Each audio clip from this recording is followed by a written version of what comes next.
Du pain quotidien avec Emmanuel Le Chypre. Bonjour Emmanuel. Bonjour à tous. Attention, alerte rouge sur les prix de l'essence. Eh oui, vous savez, il y a maintenant une cote d'alerte pour les prix de l'essence, un voyant rouge qui s'allume dans les bureaux certainement de l'Élysée, de Matignon. C'est peut-être un voyant jaune. Du ministère. On va comprendre pourquoi. Exactement. C'est sans doute un voyant jaune. C'est le niveau des prix de l'essence qui était celui de novembre 2018. Au moment où s'est déclenché le mouvement des Gilets jaunes.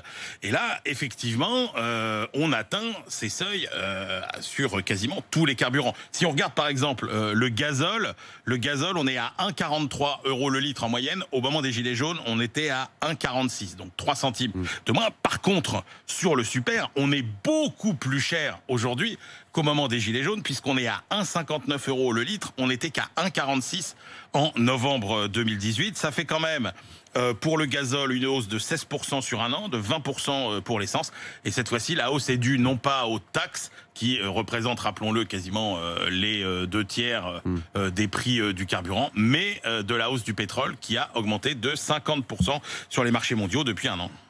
Et combien ça va nous coûter tout ça? Parce que c'est pas fini à mon avis. Alors voilà, donc alors c'est toujours très compliqué évidemment de donner des chiffres précis parce qu'en fonction de la voiture que vous avez, si votre réservoir fait 30 litres, s'il en fait des trajets 60, et puis tout le monde fait pas le même nombre de kilomètres. En moyenne, il faut savoir qu'un Français effectue son plein 2 fois par mois pour une somme d'environ 1 500 € par an.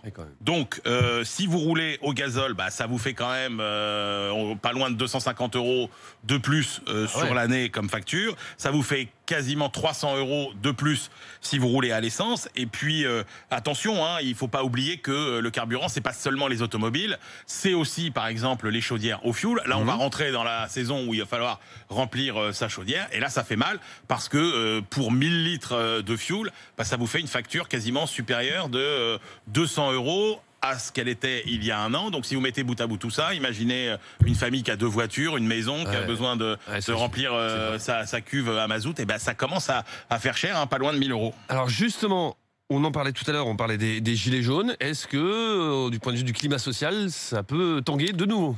Ce qui est sûr, c'est que le gouvernement est extrêmement vigilant.